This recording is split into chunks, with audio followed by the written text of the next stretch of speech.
My fellow Americans. Well, I'm not a crook. I've earned everything I've got.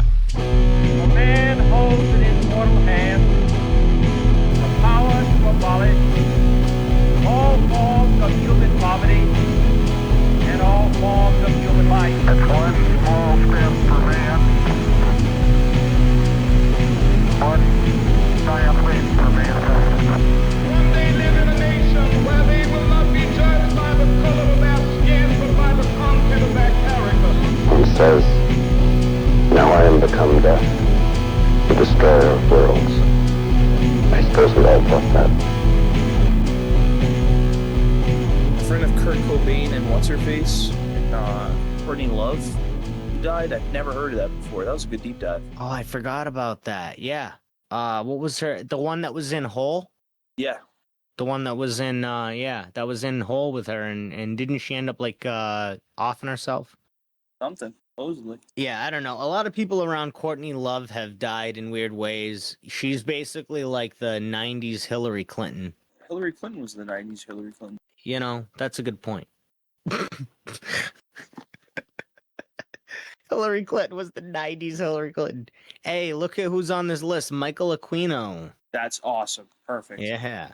Ted Shackley, CIA blonde ghost allegedly involved in drug trafficking and dark ops. Thomas Karamessinis, deep CIA black ops figure. Let's look up this guy real quick because these deep CIA black ops figures are usually shrouded in weird shit.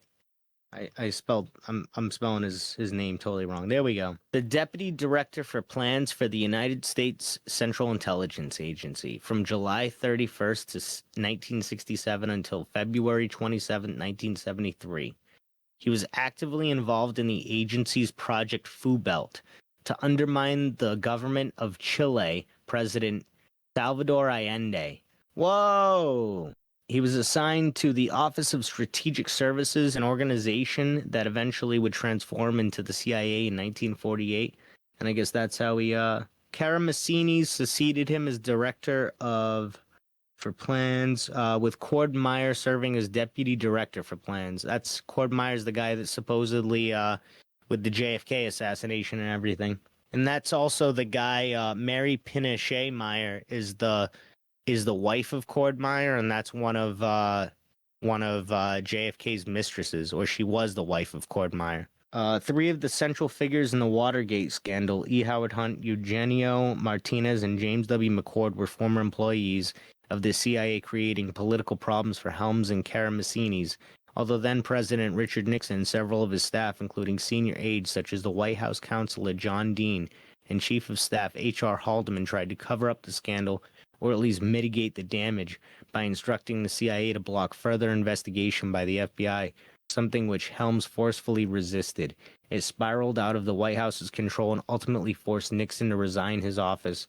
On August 9, 1974, and February 2, 1973, however, his feelings toward his director of Central Intelligence soared beyond repair. But, all right, let's do UFO nuts, contactees, and alien whistleblowers. I've talked about this guy before, but can I mention Travis Walton real quick? Absolutely. So, Okay. well, here's a little thing is all those guys involved in the Kennedy assassination were also involved in the Bush administrations. So that's food for thought for anyone that's listening. Yeah. And also, George H.W. Bush supposedly may have been in Dallas, although he did deny that he was in Dallas that day. But there's supposedly a picture of him in Dallas that day, which is kind of wild. Or at least I thought there was. Maybe I'm wrong. Yeah, this list over here is more about UFO nuts. I feel like if we do a Kennedy list, it's gonna, or people that are around the JFK assassination, we got to talk just all about that, because it's one of those things where there's so many people that you just kind of have to it's like a story. You have to connect the dots like a story. But we can talk about random guys like Bob Lazar, John Lear, Bill Cooper. You and I both know Bill Cooper because of the that book I let you borrow, the Behold a Pale Horse, which is such a wild book. I feel like that guy might have been either like a disinformation agent or somebody that they were setting up to be a disinformation agent without knowing it. Because he That says so or so he's many telling the truth. maybe, but he says some really wild stuff in Behold a Pale Horse, like some really crazy stuff. Yeah, don't let me sign off on a. Yeah, you're not signing off on Bill Cooper. The dude that didn't, I think, if I'm not mistaken, I could be wrong about this, but I think Bill Cooper actually got into a shootout with the police because of tax evasion or something. But I could be wrong about that. Paul Benowitz believed in Dulce Base was possibly fed disinformation by the Air Force. I don't think that was disinformation what he was fed. Richard Doty, FOSI agent accused of disinformation in Yeah, Benowitz case. no. Richard Doty is a complete fucking liar. Don't ever watch a video that's talking about shit he says is the truth. All right, because I thought Paul Benowitz was the one talking about like the underground bases and shit like that. What did Doty say? Doty's just. I'm just saying that like he was not the documentary it was, but he had the job of spreading disinformation through this other guy, and he pretty much like ruined that guy's life by lying to him all the time and like fucking with him. Oh, well that's that happens. I'm sure somebody's doing that to Alex Jones right now. Yeah, but that's how you know. Richard Hmm. Doty, big time liar, professional liar, piece of shit. Interesting. All right. Linda Moulton Howe, cattle mutilation researcher, and claims the government UFO knowledge. She's cool. So I was she gonna had say, this I've she never had heard this of her. super awkward interview I watched on the Theory of Everything YouTube channel. I think that's what it's called. And I like that YouTube channel for the most part. And I like Linda Moulton Howe. She had like a crazy awful interview with that guy. Yeah. So her early work was focused on environmental issues. That's cool. She in 1980, Howe produced A Strange Harvest, a documentary that suggested unusual wounds found on cattle are the work of extraterrestrial beings who harvest body parts required for their survival or research, and that the U.S. government is complicit. The documentary received a regional Emmy Award for audio achievement. In 1981, Howe became known as a staunch advocate for these ideas and began to focus on UFO conspiracy theories and saying, I am convinced that one or more alien intelligences are affecting this planet. Although Howe claimed she was shown secret documents after being taken into confidence by an agent of the government, author John Greer wrote that Howe presented no evidence for such claims other than the very ambiguous evidence provided by rotting cow carcasses. One Idaho State Director of Mutual UFO Network, That's MUFON. whoever that person is like anybody who looks at these cows would know something really fucked up is going on. It's funny because we've talked about John Greer before, and it's funny because he's actually one of the dudes that is always trashing like these different ufologists. I kind of want to actually look up who John Greer is real quick. Is he the guy that is he the one that worked with Bob Lazar? No, right? American writer and druid who writes on ecological overshoot, ecological economics. In a 2005 abstract called How Civilizations Fall, a Theory of Catabolic Collapse, he wrote an ecological model of collapse in which production fails to meet maintenance requirements for existing capital. Work, Spirituality and the Occult. He wrote a bunch of books about spirituality and the occult, like a lot of books. Economics and Politics. He wrote some fiction, and he wrote The Weird of Hali series and a few anthologies. Interesting. So this guy is not exactly like he's the one guy that I hear come up a lot when like the conspiracy theorist gets trashed. He's like the one guy who's constantly like, oh, this or that. You know what I mean? Yeah. I was expecting to go into this and think in my head like, oh, this guy's nothing. But hey, he does have a really big resume, so to speak. You know what I mean? A lot of shit. He did a lot of shit. Too much that I couldn't even name all of it.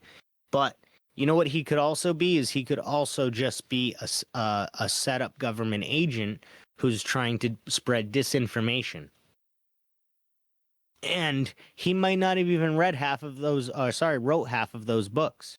But I could be completely wrong about that. And, you know, perhaps I am. Perhaps I'm right. Perhaps I'm wrong. Schrodinger's guess. She terms unexplained phenomena such as cattle mutilations, crop circles, UFO sightings, and alien abductions.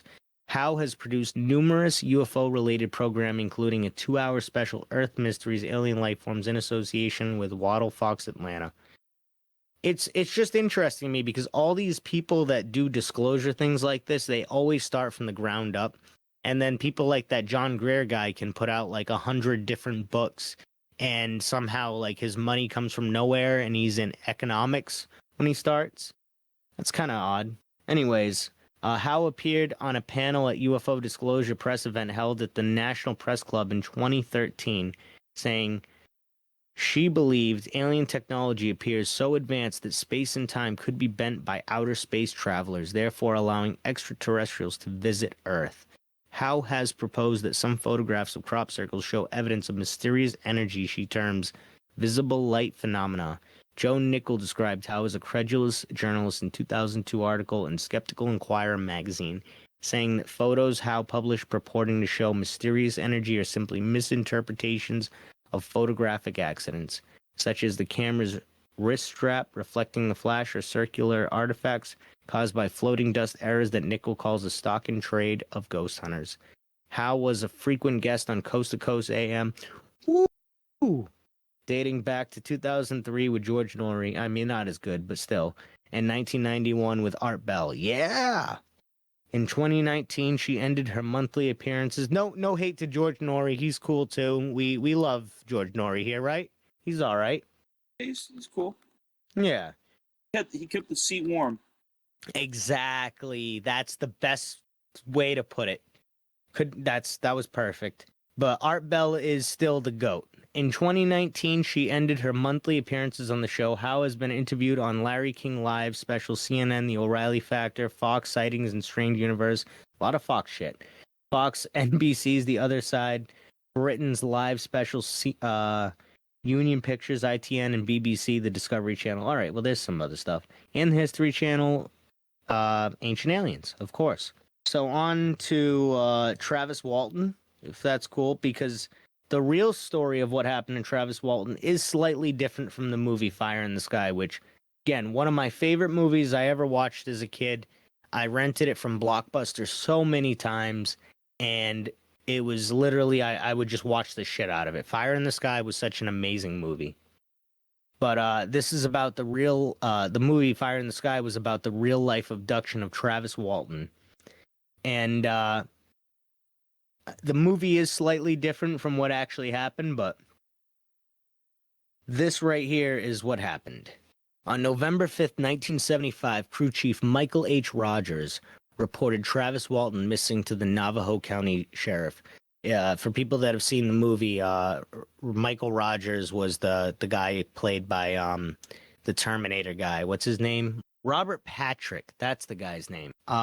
So the guy that's played by Robert Patrick reported Travis Walton missing to the Navajo County Sheriff. 6 members of the crew claimed they were driving down a forest road when they saw a lit object above the ground near the roadway. They reported that Walton got out of the truck and ran towards the object, which shone a light on him. They said they drove away in fear, only to return 15 minutes later to find both Walton and the light missing. At 7:45 p.m., a member of the logging crew called Officer L.C. Ellison. Ellison, Sheriff Marlon Gillespie, and Deputy Kenneth Copland drove to Heber to meet with the loggers. Rogers and 2 crew members agreed to return to Turkey Springs with the 3 officers, while the 3 other crew members refused to return and instead drove home in Rogers' vehicle. The 5 men searched Turkey Springs until shortly after midnight, when Sheriff Gillespie paused the search until morning. Around 1:30 a.m., Navajo County Deputy Sheriff Kenneth Copland and Rogers visited Walton's mother. According to Copland, when he informed her of the disappearance, she said, "Well, that's the way these things happen." That's crazy. That's wild. Copland said he was shocked by how calmly she took the news and her general lack of surprise. Walton, his older brother Dwayne, and his mother were described by the sheriff as longtime students of UFOs. That's crazy, too. Because Travis Walton's mother lived in a ranch house without telephone service, Rogers drove her into town so she could call Travis' brother Dwayne and their sister while Copland followed. Around 3 a.m., Walton's mother called her daughter, waking her. Deputy Copland was again shocked at how well Travis' family took the news. The following day, November 7th, a search party for nearly 50 people scoured Turkey Springs area, but failed to find Travis or any signs of an altercation. Law enforcement were surprised when after a few hours Travis's mother told them, "I don't think there is any use of looking any further. He's not around here. I don't think he's on this earth." Sheriff Gillespie then dismissed the volunteers. However, the following morning, November 8th, Rogers and Dwayne Walton complained in person about the discontinued search. As a result, Sheriff Gillespie assembled another search party, which included a helicopter. Regional papers covered the story on November 8th, and that day a member of a Phoenix-based UFO interest group recorded a 65-minute interview with a crew chief, Mike Rogers, and Travis's older brother, Dwayne Walton. At no point during the interview did either express any fear or concern for Travis. Rather, they expressed confidence that Travis would be returned. During the interview, Rogers discussed the forestry contract, saying, "This contract we have is seriously behind schedule. In fact, Monday the time is up. We haven't done any work on it since Wednesday because of this thing, and therefore it won't be done. I hope they take that into account." Forestry contracts included an act of God clause that excused contractors who were delinquent due to unforeseeable circumstances. That's hilarious. During the interview, Dwayne revealed that he, Travis, and their mother were UFO buffs, but who had previously discussed that if they ever saw a UFO, they would immediately get directly under the object, because the opportunity to go aboard a UFO would be too great to pass up. Yup. That's crazy. Dwayne repeatedly insisted that Travis was not even missing. He knows where he's at, and I know where he's at. Nuts. Holy Man. shit. Those are some Hold on. real ones. This is, yeah. This movie's great, dude. We should do a commentary on this movie. It's so good. It's so good. It's probably one of the only, like, true story, like UFO type movies that I just repeatedly watch over the course of my life. It's so good. I mean, it's one of the only, as far as I'm aware. But on November 9th, law enforcement continued the search for Travis until late afternoon when Walton's mother again requested the search be halted. By November 10th, stories of Walton's disappearance were being published throughout the US, UK, and Canada. On November 11th, the press reported that Travis' mother felt any further searching for Travis would be useless. Alas, on November 11th, I feel like they were all psychic, like, and I don't think they were telling the press this or anything, but I feel like all of them were psychics. And they didn't let on any of this in order to escape the criticism of all of this. You know what I'm saying? Yeah. Because it sounds to me like they knew exactly where he was. But when you hear about how all of this doesn't make sense, that he's just like completely unfindable, it doesn't mean that they abducted him or planned all this. It just means that somehow they knew that he was on a spaceship, it's just mind blowing. That's like mother's intuition. That's like something. That's crazy. On November 11th, Rogers and the 5 other members of the forestry crew were interrogated by Arizona Department of Public Safety polygraph examiner. This is what I'm talking about. This is why I said we know that none of this doesn't add up. We know that there's like almost no leaks in this story. They give all of them a polygraph test. There's one guy who fucks up the polygraph test, but there could be a reason to that. C.E. Gilson, to determine if the men had murdered Travis Walton, all denied having harmed Travis. Gilson opined that 5 out of the 6 men were being truthful and described results for the 6th man, Alan Dallas, as inconclusive. Now, here's the thing about why that guy's inconclusive. It's because him and Travis in that same day, earlier that day, got into a fight. So when they asked if any of them had harmed Travis, that guy wasn't lying. He fought Travis that day. And that's the only reason why his test came up inconclusive. And I'll be honest with you, I just put that all together in my head right now. I didn't think about that. That's kind of funny. On November 12th, shortly after midnight, Walton placed a collect call to his sister's home, a payphone in Heber, Arizona. He reached her husband, Grant Neff, who then drove to pick up Dwayne and proceeded to Heber to pick up Travis. Neff later reported he initially thought the caller was intoxicated. As part of the collect call procedure, Travis told the operator his name. She recognized his name as that of the missing man and alerted Sheriff Gillespie, I don't know why I can't say that name, who dispatched a deputy to the family ranch house. Deputy Glenn Flake arrived at 2 a.m. where he witnessed Dwayne Walton transferring fuel from one car to another after having forgotten to purchase gas before local stations closed. Flake did not reveal that he knew Travis had returned home, and Dwayne did not tell the deputy that Travis had been found. Seeking medical attention for Travis, Dwayne reached out to a UFO researcher he'd met days prior. The researcher referred them to Dr. Lester Stewart, a hypnotherapist. Dwayne took Travis to meet with Stewart, but his first words were that Travis needed a medical examination with lab tests and was not ready for hypnotic regression. Stewart noted that Travis seemed very confused and reminiscent of drug addicts he treated. Stewart also noted that Travis had a small lesion on the inside crease of his right elbow, consistent with intravenous drug use. After meeting with Stewart, the Waltons returned to Dwayne's home where UFO researchers arranged a house call by two medical doctors who are also amateur UFO investigators. When they arrived at 3 p.m., Dwayne forbade them to use their camera or tape recorder, nor would he allow them to ask Travis questions about his experience. The doctors noted the presence of the apparent puncture mark and estimated it to be 24 to 48 hours old. That day, stories of Travis' return had begun to spread, and press began calling Dwayne's home in an attempt to reach Travis. Dwayne finally informed law enforcement of Travis' return, calling Sheriff Gillespie, who insisted on seeing Travis immediately. The sheriff drove 4 hours into Glendale and arrived at 11 p.m. Dwayne and Travis demanded that Sheriff Gillespie not record the interview. After a local UFO group facilitated the connection, Dwayne and Travis moved into a suite at the Sheridan Inn in Scottsdale. Costs were covered by the National Enquirer in exchange for exclusive access to Walton and his story on November 14th. Travis skipped a polygraph interview with police, but that night, in the presence of Enquirer reporters, a doctor associated with a UFO group had a 2-hour conversation with a hypnotized Travis about the incident. The following day, November 15th, Travis was interviewed by Jack McCarthy. All of this is happening really fast. A freelance polygraph examiner arranged by UFO group. This is almost like this is like the closest thing you can get to like UFO celebrity status. Like this guy's being like pulled in so many different directions at once.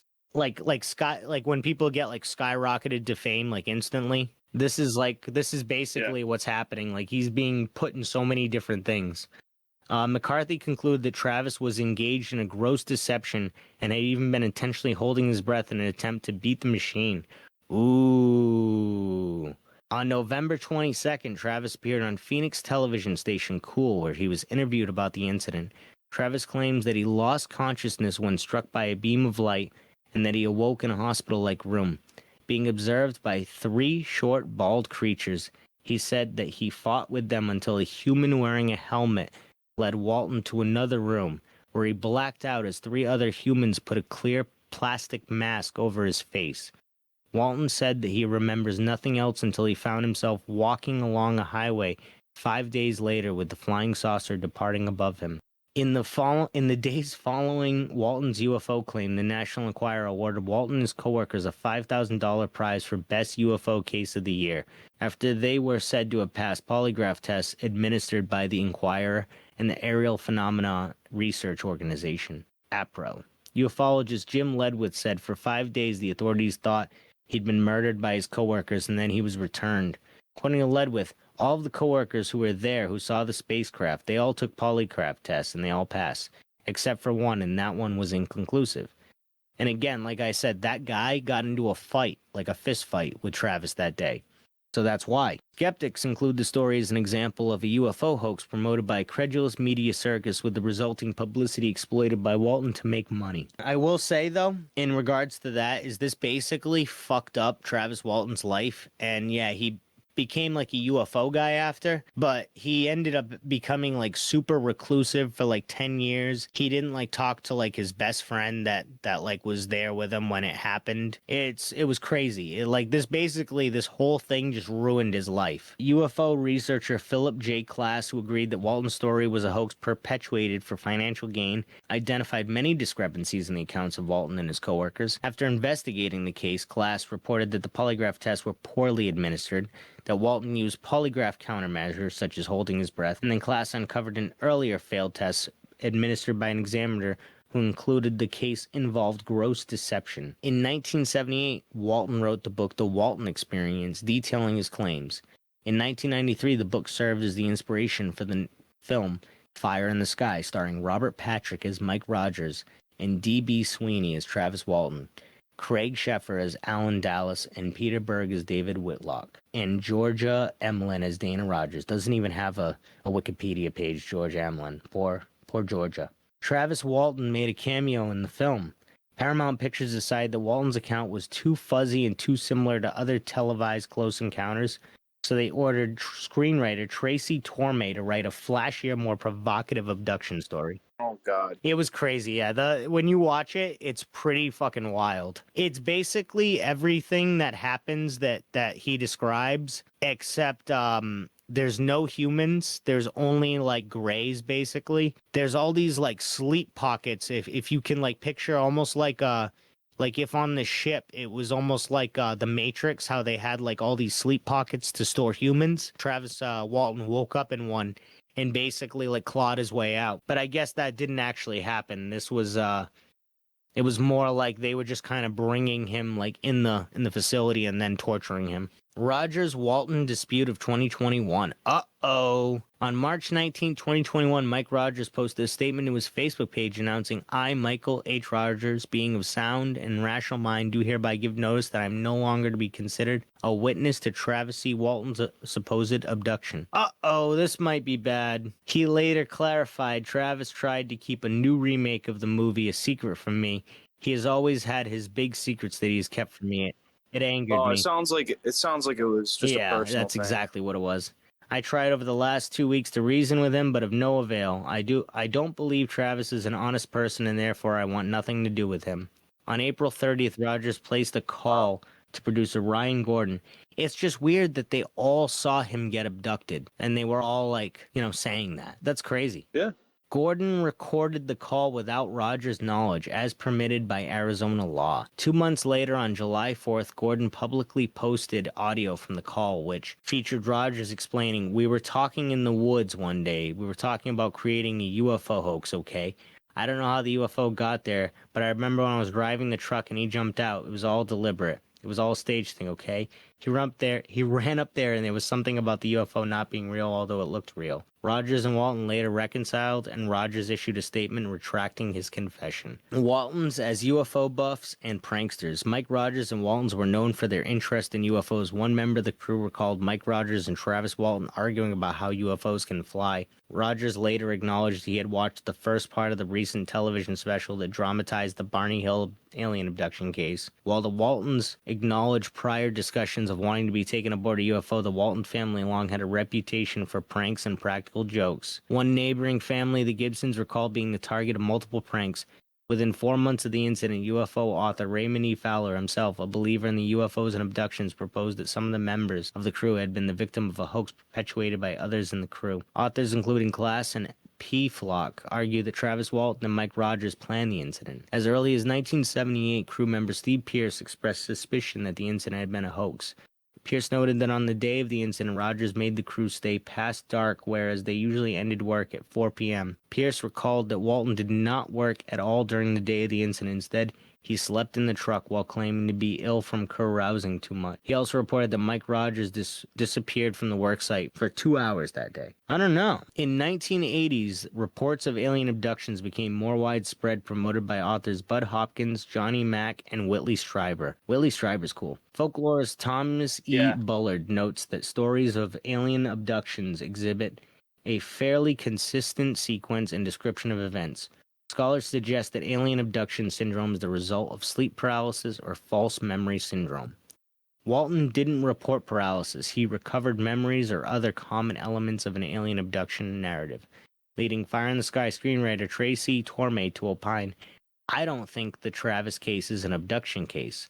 It doesn't fit any of the other patterns as in the cases that were explored in Bud Hopkins' book Intruders. So many witnesses gone for 5 days, so I think all those things break the mold and make this case unique." Philip J. Klass noted that a UFO abduction mold did not yet exist in 1975. The possible role of Fire Lookout Tower. Robert Schaefer, a longtime writer for Skeptical Inquirer and a founding member of the UFO subcommittee of the Committee for Skeptical Inquiry, has argued for decades that Walton incident was a hoax. Starting in 2021, Schaefer promoted the hypothesis that Rogers and the Waltons made use of a nearby fire lookout tower to achieve their hoax. I think that lookout tower is actually in the movie too. While the crew typically traveled back to Heber via Black Canyon Road, Jay after suggests they returned the night via Rim Road, which passed by Gentry Tower, 70-foot fall forest fire lookout tower equipped with a generator, 200 square foot living space for the blackout, an outer metal catwalk, and a spotlight. Schaefer suggests that Travis walked towards the tower, which was brightly lit above the treetops, until an accomplice in the tower illuminated him with a spotlight. Schaefer proposes that when Rogers later drove the crew back to the supposed abduction site,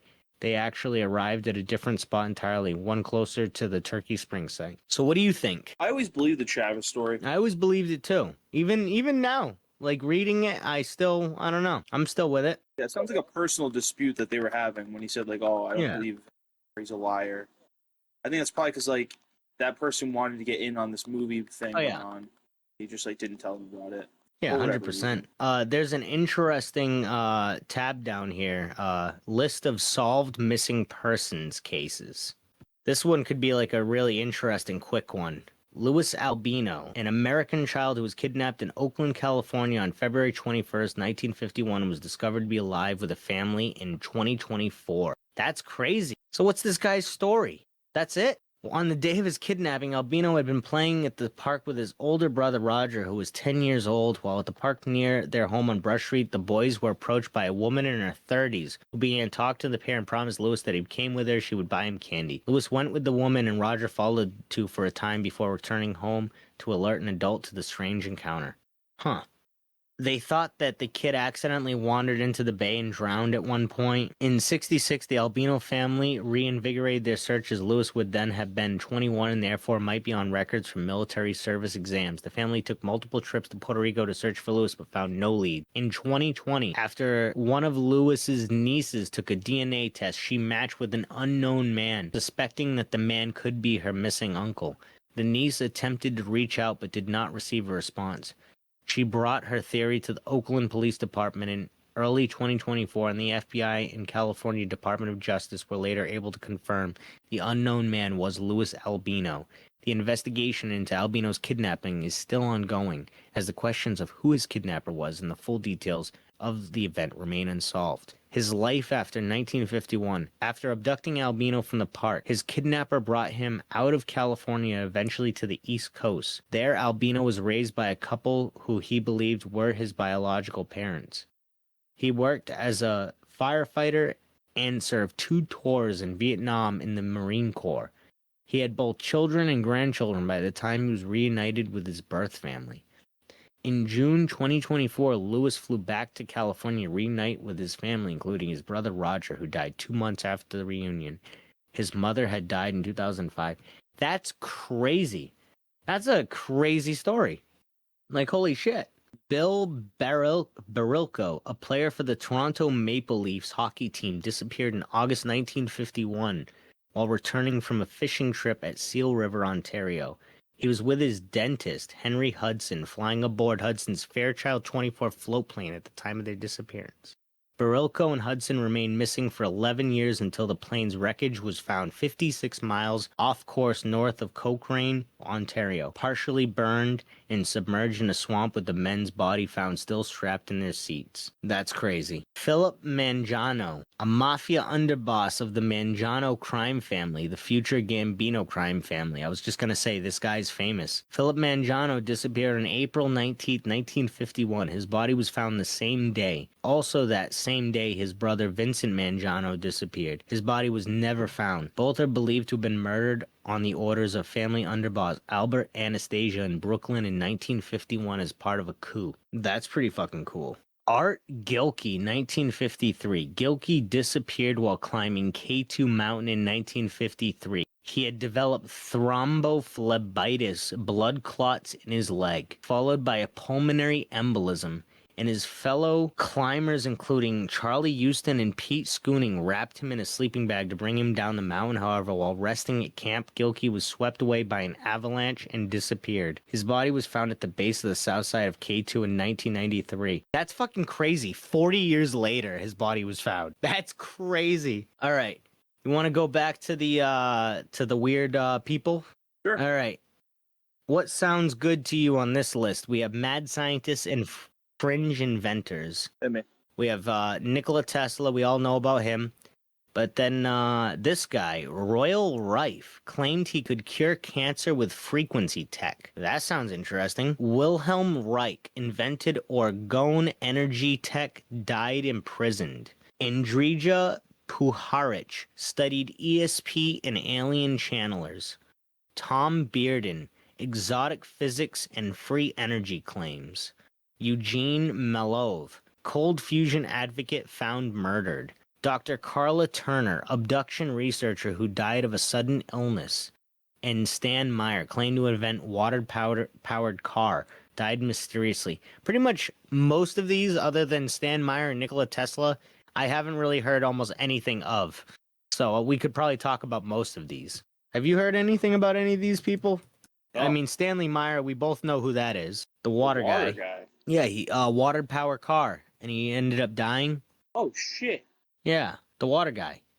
That's crazy. Yeah, we've talked about that guy before. The man from Kentucky was talking about him on the Flying Cars episode. It's not like he said. It's not even that hard. It's like a thing that we can actually like do pretty easily.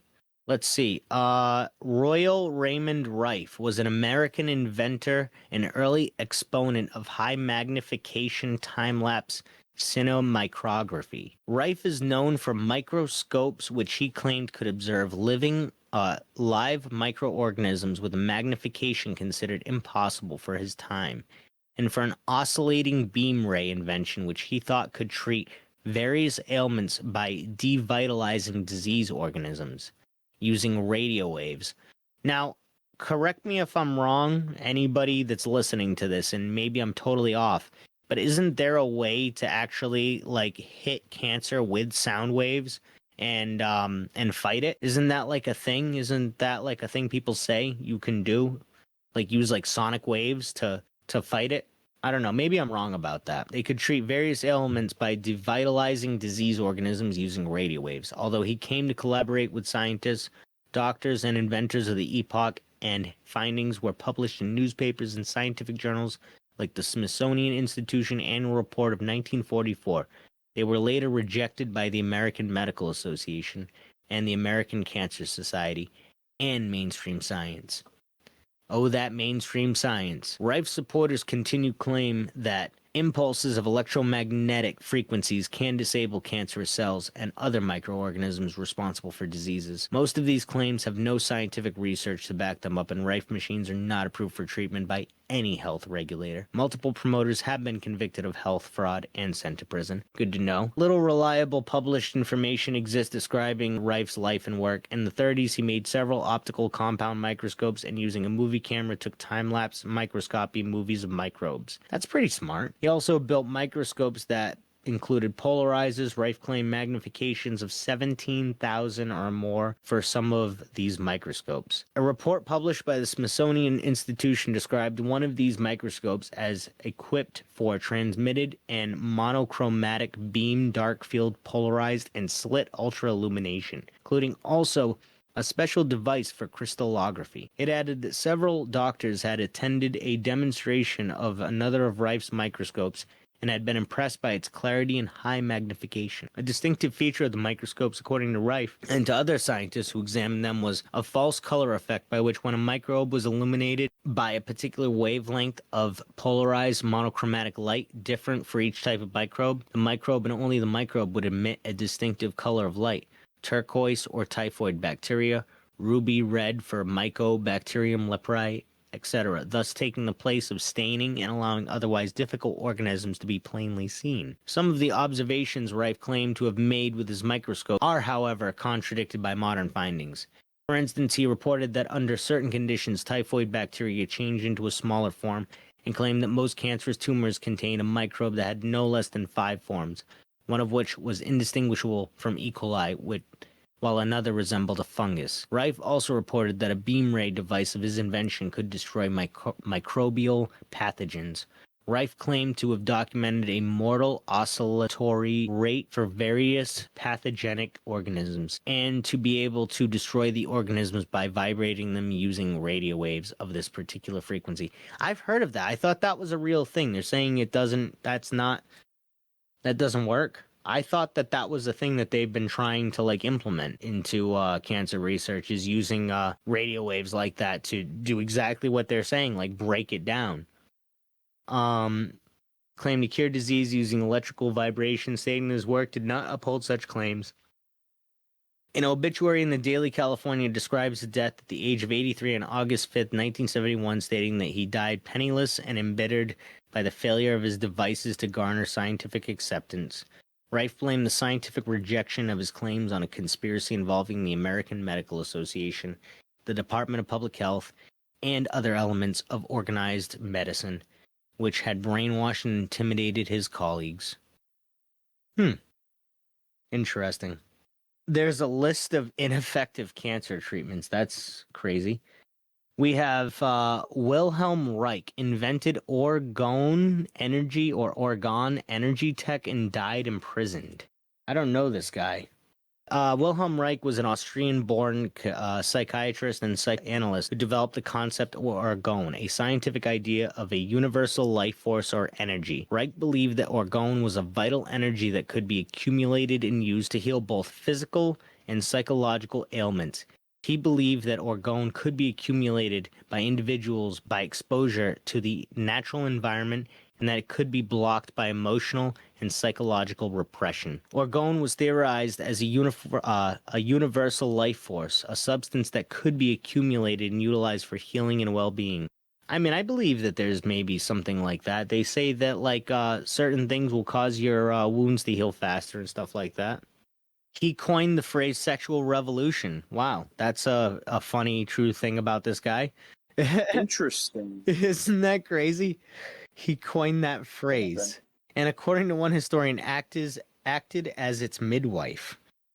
His writing influenced generations of intellectuals. Reich's work on character contributed to the development of Anna Freud's The Ego and Mechanisms of Defense in 1936, and his idea of muscular armor, expression of the personality in the way the body moves, shaped innovations such as body psychotherapy, gestalt therapy, bioenergetic analysis, and primal therapy. After graduating in medicine from the Public University of Vienna in 1922, Reich became deputy director of Freud's outpatient clinic, the Vienna Ambulatorium. During the 1930s, he was part of a general trend among younger analysts and Frankfurt sociologists that tried to reconcile psychoanalysis with Marxism. He established the first sexual advisory clinics in Vienna along with Marie Frischrauf. He said he wanted to attack the neurosis by its prevention rather than treatment. That's interesting. This guy actually sounds really fucking cool. Reich moved to Oslo, Norway in 1934. He then moved on to New York in 1939 after having accepted a position as assistant professor at the New School of Social Research. That's cool. During his 5 years in Oslo, he had coined the term orgone energy from orgasm and organism. I knew it was going there. For the notion of life energy. In 1940, he started building orgone accumulators, modified Faraday cages, that he claimed were beneficial for cancer patients. He claimed that his laboratory cancer mice had remarkably positive effects from being kept in a Faraday cage. What does that tell you? What does that tell you right there? That's hilarious. That tells you that we're probably all getting, cancer and shit because of all the fucking radio waves and all this crazy shit that's in the air. Right? Isn't that what Faraday cages help with? Is preventing shit like that? Electromagnetic frequencies and shit? Or am I wrong? Am I totally wrong? I have no idea. I'm not a scientist. Yeah, that's what. All right, so a Faraday cage, a Faraday shield, is an enclosure used to block some electromagnetic fields. Faraday shield may be formed by a continuous covering of conductive material, or in the case of a Faraday cage, by a mesh of such materials. Faraday cages are like those things that they say that when we were talking about, like how there could be like devices that could read people's minds, but like it could like lead to like issues like people getting zapped or something like that.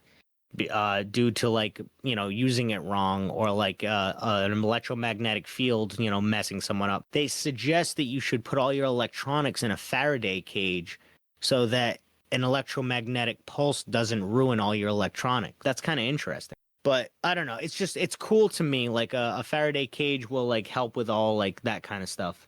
But it's interesting because a lot of people say, like, this was a thing if you've ever watched Better Call Saul.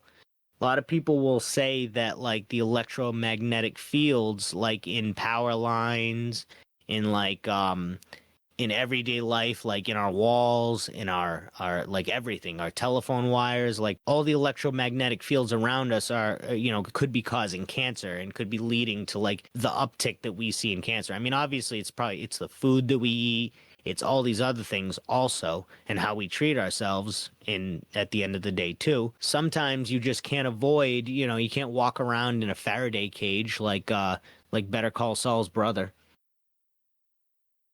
Yeah. Yeah. Called him Better Call Saul. Yeah, I called him Better Call Saul. He's called Better Call Saul now. Hey, you better call him Better Call Saul. Oh shit. Dude, this this really went quick. Listen to this. Listen. So he built human-sized versions where one could sit inside. This led to newspaper stories about sex boxes that cured cancer. Following two critical articles about him in New Republic and Harper's in 1947, the U.S. Food and Drug Administration obtained an injunction against the interstate shipment of orgone accumulators and associated literature calling them fraud of the first magnitude. Charged with contempt in 1956 for having violated the injunction, Reich was sentenced to 2 years imprisonment, and that summer, over 6 tons of his publications were burned by the order of court. He died in prison of heart failure just over a year later. That's fucking crazy. That literally just went all downhill for that guy in one paragraph. That's life, dude. That's life, dude. Hey, sometimes you're doing really good. You're coining phrases like the sexual revolution, and times you just, you end up in prison and then die of heart failure a year later while only serving a 2-year prison sentence. That's the bitch of it all, is this dude could have gotten out. Hey, I'll be right back. Yeah, that's cool. That's good. I want to roll a blunt. All right, I'm back. Yeah. I was singing Paul Anka, Put Your Head on My Shoulders. You want me to put my head on your shoulders? No. No. Baby, say that you love me too. Wow, wow, wow, wow. Yeah, I wish you had this game. What game is it again? Elden Ring? I'm playing Elden Ring Night Rain. I have Elden Ring. Elden Ring Night Rain. Oh yeah, that's right. It's a totally different game. I forgot. That's how they jokingly played it like that during the Game Awards when they first showed the trailer for it. They're like, brand new game from Software. They're saying that there's definitely no DLC coming out, all this shit. And they're like, yeah, a brand new game. And then for all they see is just like shit from Elden Ring. Everybody's like, what? It's all Elden Ring details. It is a brand new game though, dude. Oh, Like definitely. It's I- only $40, by the way. I was gonna say, GameRank said it's pretty much just a sequel. No. So I think I was talking to you and Carlos about it, maybe. I know, but I'm saying like GameRank said that it's pretty much like it's more a sequel than a DLC is what they said. It's a continuation. It's a follow up. Yeah. So like the storyline, they tell you in the beginning what's been happening, and pretty much it's set. God knows how long in the future after everything that happened in Elden Ring. Oh, that's cool. Like you actually notice like there's a giant like Erd tree like thing in the center of the map that you're running towards every time, but it's only spectral. It's not really there. So it's almost like this is after the Erd tree. Is that interesting? Yeah. Yeah, this other guy, I'm gonna cut him out because he just all he did was just have a bunch of like random he studied ESP and alien channelers that were bullshit. Tom Bearden. I've heard of this guy before. Thomas Bearden was a claimed inventor of various over-unity systems, perpetual motion, and free energy devices. He is also an advocate of scalar waves. We love this guy already. This guy might be on to something, honestly. The scalar waves was that thing that they said ChatGPT telling us about that? yeah, that's what I'm saying. Like they were talking about like how that's like supposedly what the psychics like read was scalar waves.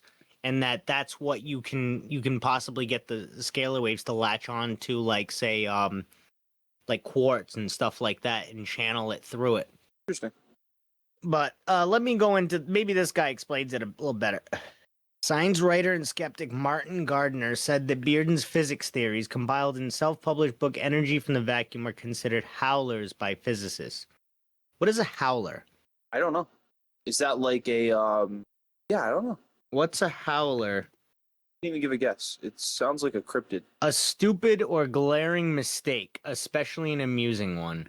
Yeah, it does sound like a cryptid. The fact that it's in Rational Wikis even is kind of funny too.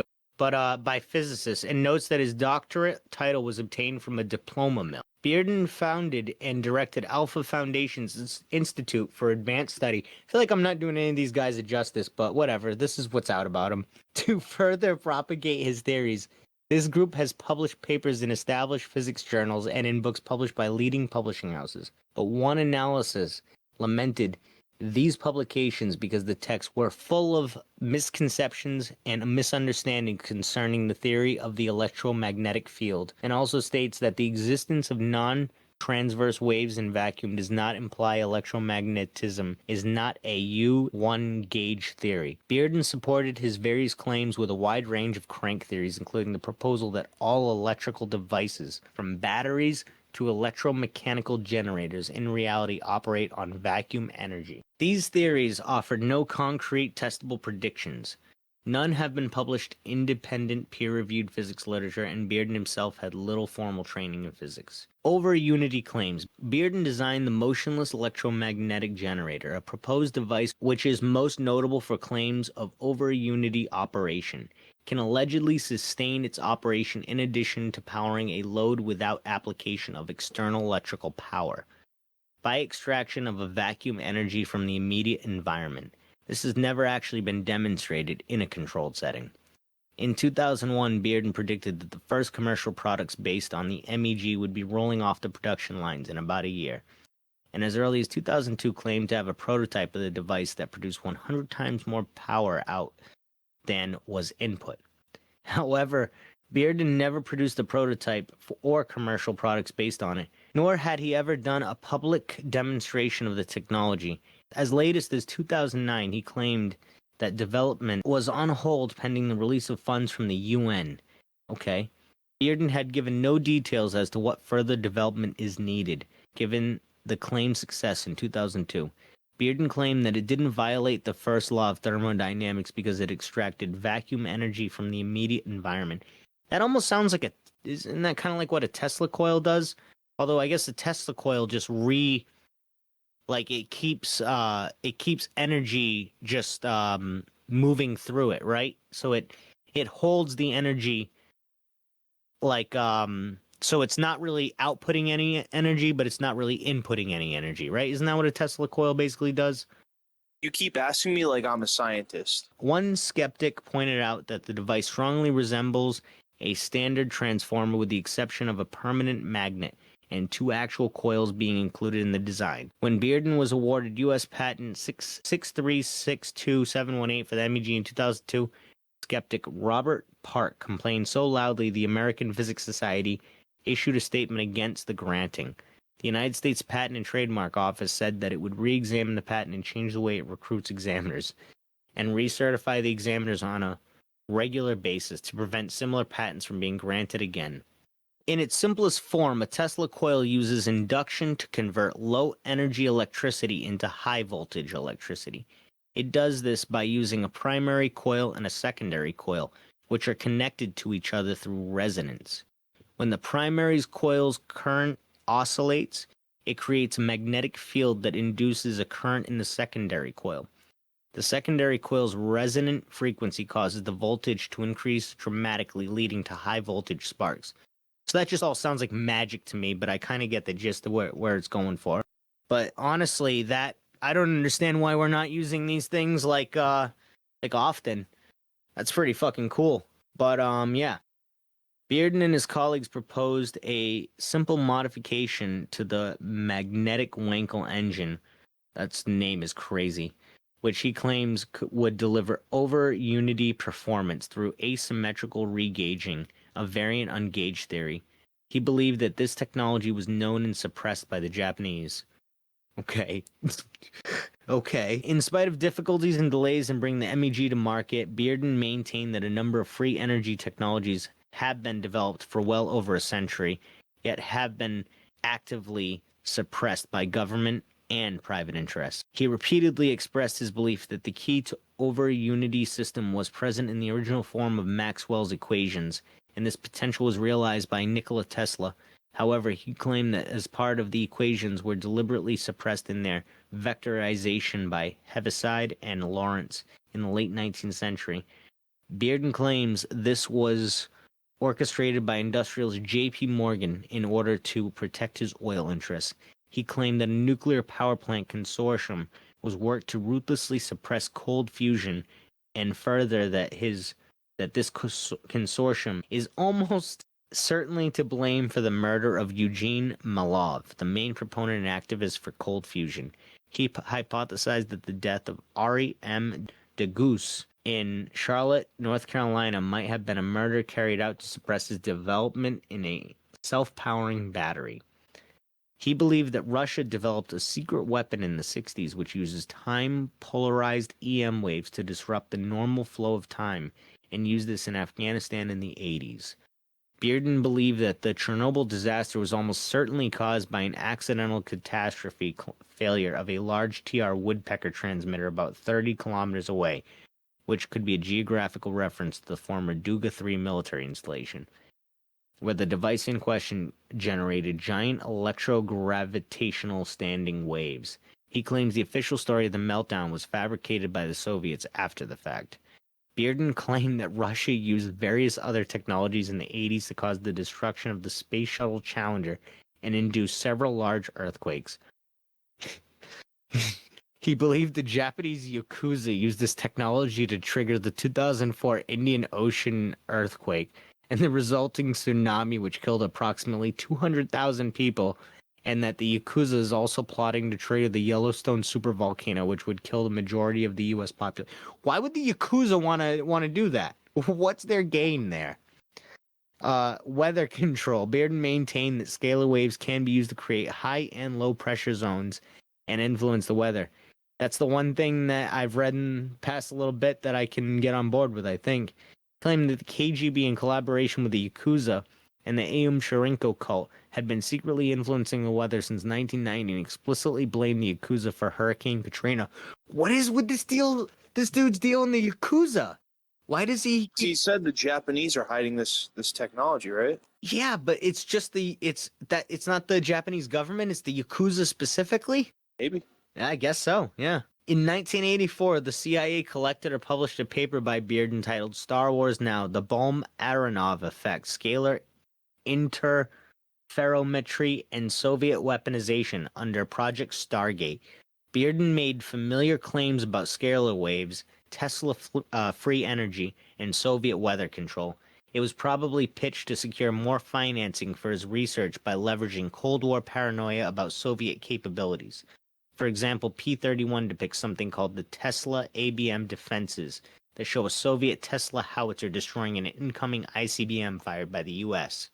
That's crazy. This dude, I think, is my favorite one out of all of them because he's so, he is definitely like he's different. He's different than all the guys so far. Like all the guys have been pretty cut and dry with like either their bullshit or their lack of bullshit. And this guy is he has a lot of good ideas. It almost seems like his bullshit. I do like his bullshit. Exactly. That's probably what it is, honestly. In the most simplest terms, I like this guy's bullshit. And to me, it makes the most sense out of all the bullshit that I've read so far.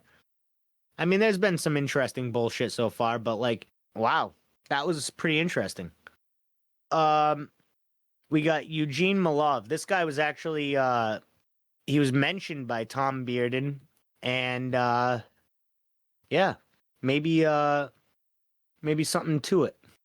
Apparently, he discovered cold fusion. All right, Eugene Malov was an American scientist, science fiction writer, editor, and publisher of Infinite Energy magazine. Already starting off strong.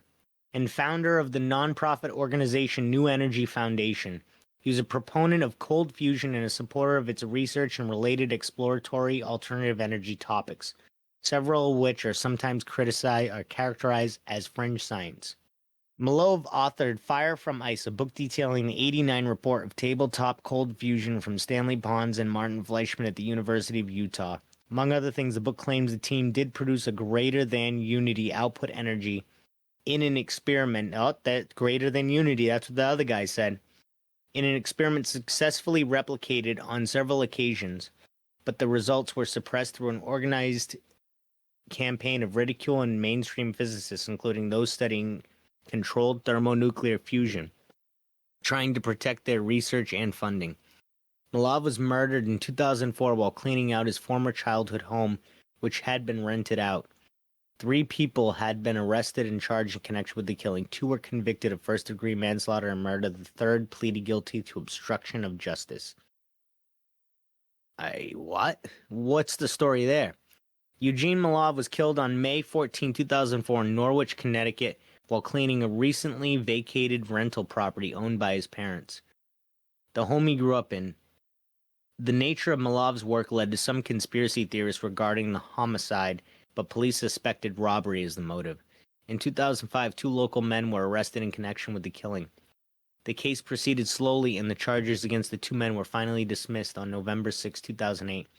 On November 11, 2009, the state of Connecticut announced a $50,000 reward leading to the arrest and conviction of the person or persons responsible for the murder.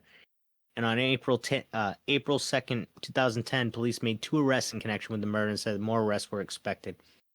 A state prosecutor in 2011 said that they were charging a 3rd person in connection with the killing. Court testimony indicated that Malov may have been killed by an evicted tenant who was angry about his belongings being disposed of during the clear out.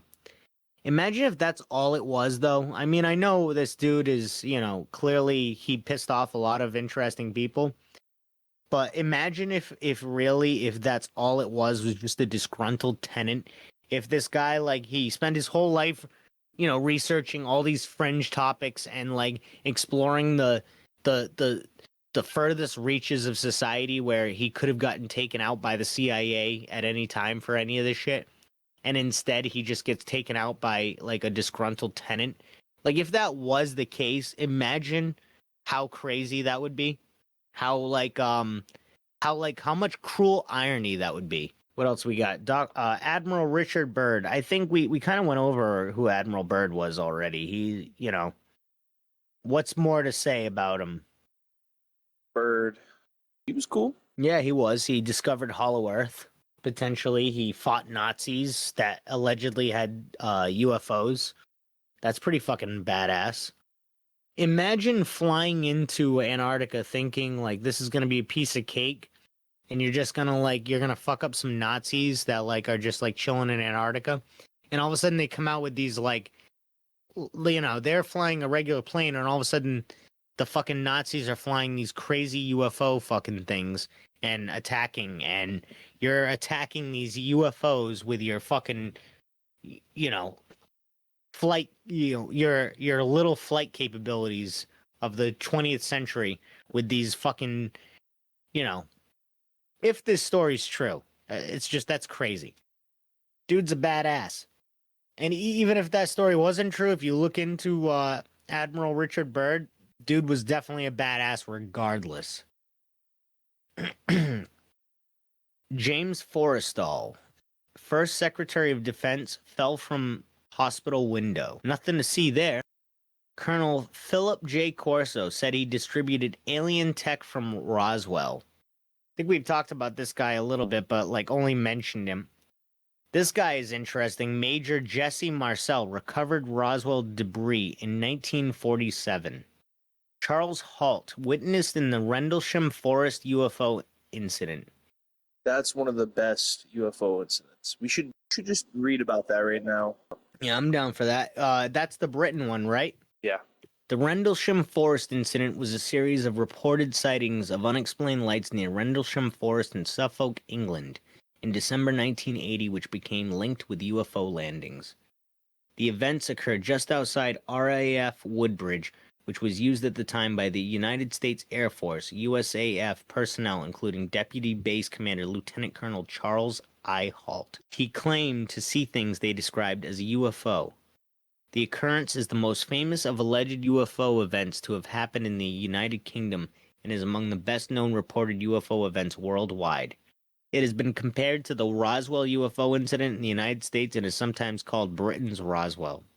The UK Ministry of Defence has stated that the event posed no threat to national security and therefore it was never investigated as a security matter. Skeptics have explained the sightings as a misinterpretation of a series of nocturnal lights, a fireball, the Orfordness Lighthouse, and bright stars. Oh yeah, so just like a perfect storm of all those things. Then the 26th of December, around 3 o'clock on December 1980, reported as the 27th of December by Halt in his memo to the UK Ministry of Defence. A security patrol near the east gate of RAF Woodbridge saw lights apparently ascending into nearby Rendlesham Forest. These lights have been attributed by the astronomers to a piece of natural debris seen burning up as a fireball, a meteor, over southern England at that time. Servicemen initially thought it was a downed aircraft, according to Halt's memo. Upon entering the forest to investigate, they witnessed a glowing object that was metallic in appearance with colored lights. As they attempted to approach the object, it appeared to move through the trees, and the animals on a nearby farm went into a frenzy. One of the servicemen, Sergeant Jim Peniston, later claimed to have encountered a craft of unknown origin while in the forest, although there was no publicized mention of this at the time and there is no corroboration from other witnesses. Shortly after 4, local police were called to the scene but reported the only lights they could see were those from the Orford Ness Lighthouse, some miles away on the coast. After daybreak on the morning of the 26th of December, servicemen returned to a small clearing near the eastern edge of the forest and found 3 small impressions on the ground in a triangular pattern, as well as burn marks and broken branches on nearby trees. At 10:30, the local police were called out again, this time to see the impressions, which they thought could have been made by an animal. Georgina Bruni, in her book You Can't Tell the People, published a photograph of the supposed landing site taken on the morning after the first sighting. On the 28th of December, the Deputy Base Commander, Lieutenant Colonel Charles Halt, visited the site with several servicemen in the early hours. They took radiation readings in the Triangle of Depressions and in the surrounding area using AN/PDR-27, a standard U.S. military radiation survey meter. Although they recorded .07 milliroentgens, how the fuck do you say this word? Milliroentgens? I can't see it. Milliroentgens per hour.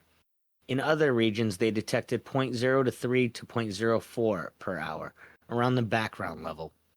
Furthermore, they detected a similar small burst over a half mile from the landing site.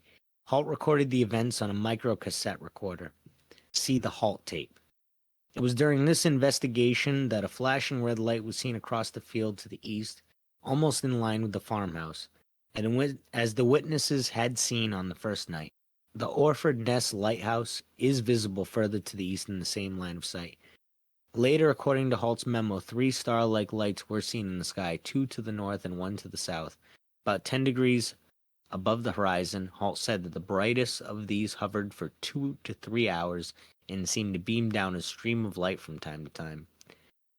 Astronomers have explained these star-like lights as bright stars.